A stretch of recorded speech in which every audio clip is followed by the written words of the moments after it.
Hello everyone, welcome. It's round seven's one and done. It's all over. Congratulations to the winners, which we'll go over in a minute. But not bad this week. There's not high scores, but some still some high scores in terms of or everywhere to go over 300, which is something I like to see. So that's really good there. Once again, I'm joined here by Melly. She'll hopefully stick around for the whole show today. We'll see how that goes. But we're going to start off. We'll go over each team and we'll start off with the ladder first. So after, actually, we won't start off the ladder. We'll do that last. I'm losing my mind here. Anyway, first game we'll go through today, Seek and Destroy versus I'm Rolling.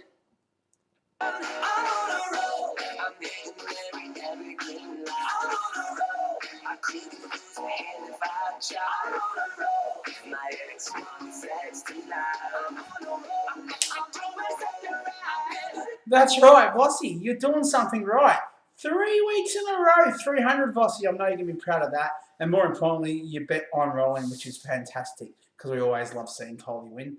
Always unfortunate to score 300 and lose, but Coley, it's been happening to me all year. It's about luck, mate. It's about time you lost. But well done to Vossi. As I said, 3 weeks in a row, 300. And 2 weeks ago, he was sitting on bottom of the ladder. And now he's only a game out of the top 5. So well done there, Vossi. But if we just go over real quickly, both full forwards were pretty good in terms of Charlie Dixon got 30, Wingard got 20, so that's all right there. But the half forwards, and they're great half forwards as well, probably two of the best half forwards in the game, weren't too crash hot. And Lynch got 35, Kennedy got 30. Dangerfield, average utility score. It's a good utility score, 71. It's what you want your utility to get. But Coley, for some reason, played Pierce Hanley off the back of one good game and got 42 as utility. So unlucky there, Coley. And in the midfields, three players got 40. Dylan Shields was down, he only got 35. But Boak, Simpson and Ellis all got over 40. Well, Ellis got 40 exactly. So they did quite well there. Stefan Martin in the ruck, absolutely fantastic. And that's a sign, anyone, if you're playing Port Adelaide, if your ruckman's playing Port Adelaide, play him because the ruckmans, they're not playing a ruckman, they're playing to lose the ruck and try to win the ball down low. So this is point proven where Stefan Martin got 56 points as a ruckman today, and he's actually hasn't, I think, got over 30 or something all year. So that's a big one there for Coley. So he'll be happy with that. He'll be hoping that form continues with Stefan Martin. He doesn't have to get rid of him. Both halfbacks were pretty good in terms of Pritis and Swallow. They both got in the 60s, and that's exactly what you want for your halfback. And as for the tacklers, Ollie Wines got 20. Actually, Ollie Wines is probably the third or fourth best tackle in the game. I only realised this the other day, so that's pretty good there by Wines. But Greenwood was a bit of a letdown for I'm Rolling. I've just got my computer here with me today, as you can tell, just to give you an idea of possible players you both could have played, just so you know. For example, Seek and Destroy, Jenkins only got 8 goals, whereas Tom Lynch did all right from Adelaide, 35 points. I got the wrong Tom Lynch when I said one of the best half forwards in the game. Wrong Tom Lynch. Anyway, he done all right. He got 35 points, which you're happy with, and he's been all right. But Josh Jenkins kicked 8 goals. Whereas Coley, what you could have possibly done, knowing that Port Adelaide wasn't playing a game, wasn't playing a ruck, you could have possibly put Martin back as utility and play Hickey as the ruck, maybe swap those around. That would have got you over the line quite easily because Martin had quite a good game. Chris Mayne this week kicked 3 goals, but in saying that, your full forwards were pretty good. So that's not too bad. So that's a couple of things you could have done there. So all in all, Seek and Destroy, got the chocolates, 310 to 303. So well done there. So next, we'll move on to the next game. It's Gods of Olympus versus No Dumplings and Dash.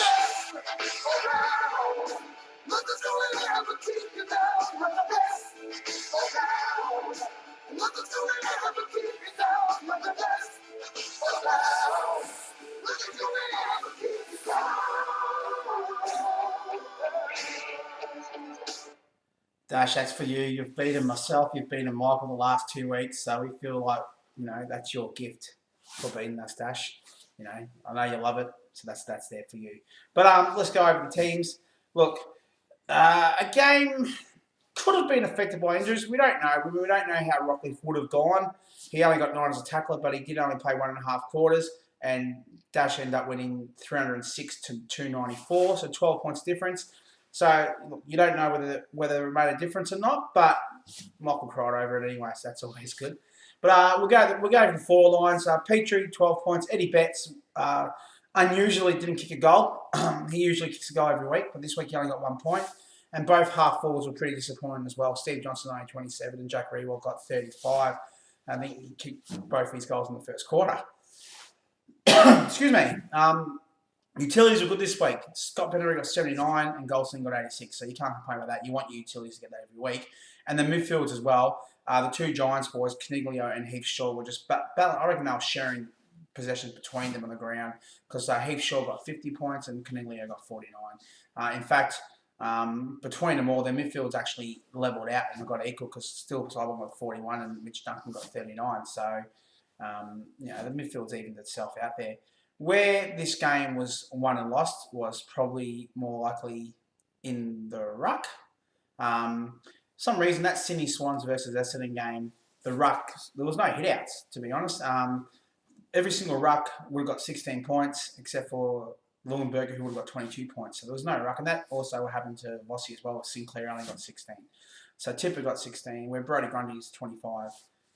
Extra 9 points there. So that's a big difference there. And Josh Kennedy had 40 possessions, had 11 clearances, unusually low tackle count of 3, but he got 74 points as a halfback. So he was pretty phenomenal there as a halfback. Where Shuey, Michael was crying about Shuey all day, just so you know, and he only got 46 points. And we mentioned the ruck. We mentioned, he got tagged. Anyway, so Scott Thompson, I hear me crying. Anyway, Rockcliffe got 9 as a tackler, as we mentioned, and Kieran with 3 tackles.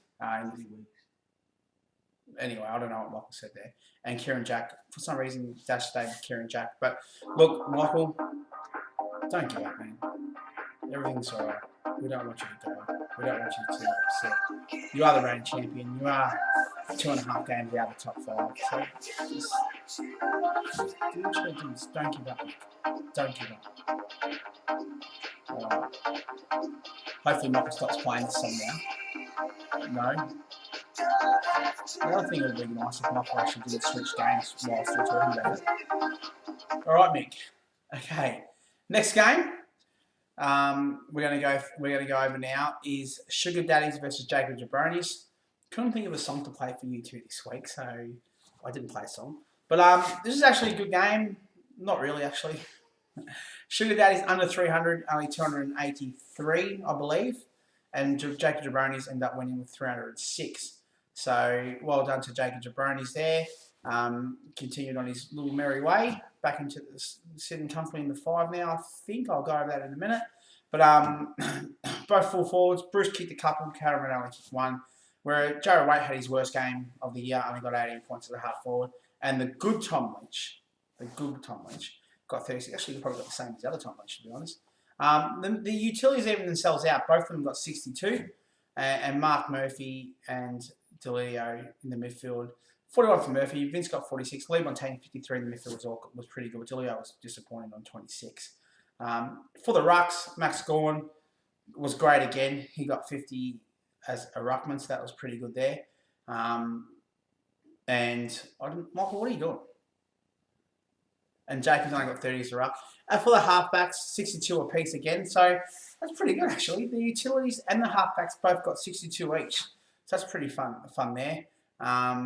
And also the tacklers. Now, both these tacklers, Dalehouse got 17, Tom Mitchell only got 4. With the things I've got here to go over, Tom Mitchell would have got as a midfield, and I'll go back to yours in a minute, Mick, stop crying. Tom Mitchell as a midfielder would have got 58 as a midfielder this week. Look, Major Tom. Ground control to Major Tom. Jabronis. Wrong position. Come on, kicks. What are you doing? Jeez. Anyway, even Dustin Martin, 43 in the middle, to the right. Well, your midfielders to the right, but 58 for Mitchell there was pretty good.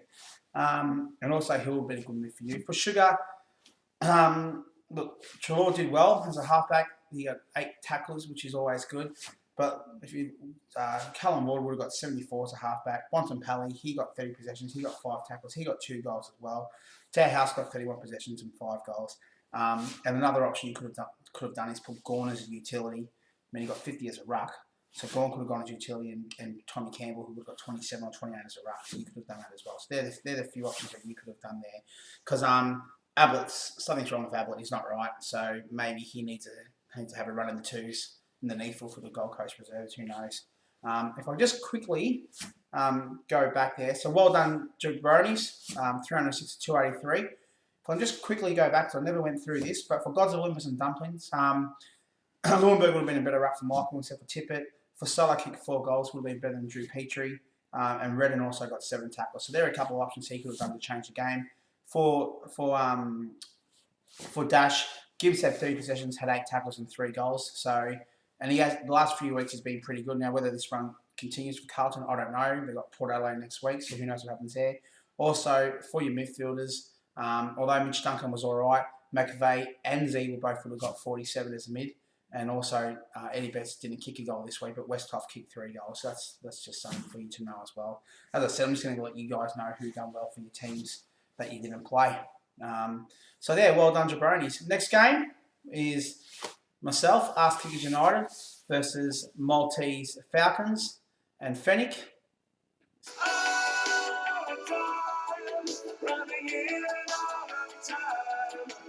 The ticking of the countdown clocks tonight. We need to action if we're gonna make it like a true survivor.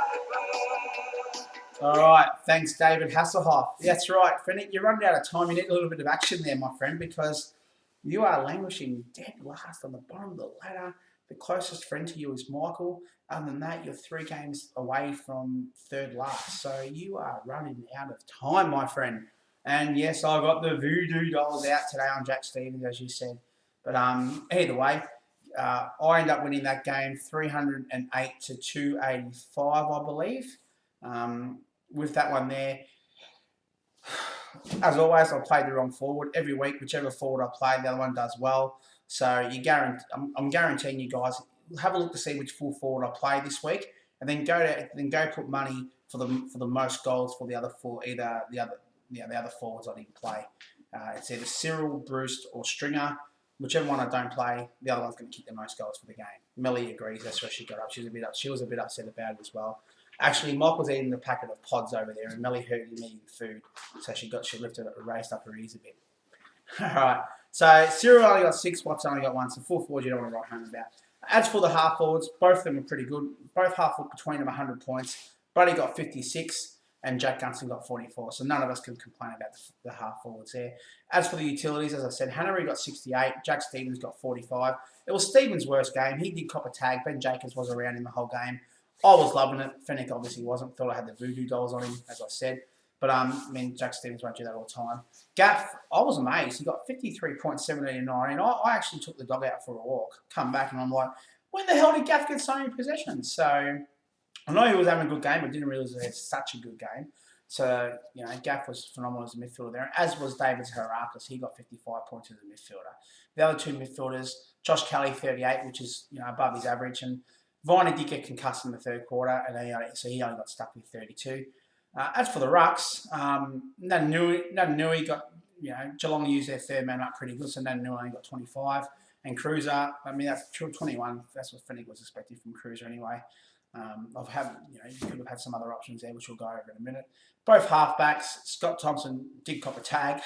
We're talking about tags, but he only got 56. That's pretty disappointing. I was actually pretty wrapped he got over 50, to be honest, and in the day, thankfully he did. And Cripps, too many handballs, 25 handballs, 4 kicks. Still did get 9 clearances, still did get 6 tackles, but you probably want him to have a few more kicks there. But he got 60 points. And Mitch Robinson as a tackler was pretty awesome, where Rory Sloan was a bit down. So Robinson got 23 as a tackler. Other option for us there, the only other option I saw with Fennick really was Curry, who got 37 points as a ruck. So he could have played Curry, and that would have changed the game. With me, Dane Beams got 50 as a midfielder in his first game back. I could have probably left the Harakis and Hannanbury, or could have left the Harakis utility and left Hannanbury as a midfielder, and that would have been better off for me as well. And as I said, Stringer got 4 goals, Bruce got 6 goals. And even as my tackler, I should have left Cyril, put Cyril the tackle and had the other ones as goals because Cyril actually Brett Earl got 8 tackles. So there are a few options I could have done. Major thing that Fenny could have done was probably Curry, as I said, as a ruck there. So that's all right. But anyway, next game. All I do is win, no matter what. Got money on my mind, I can never get enough. And every time I step up in the building, everybody hands go up. 7-0.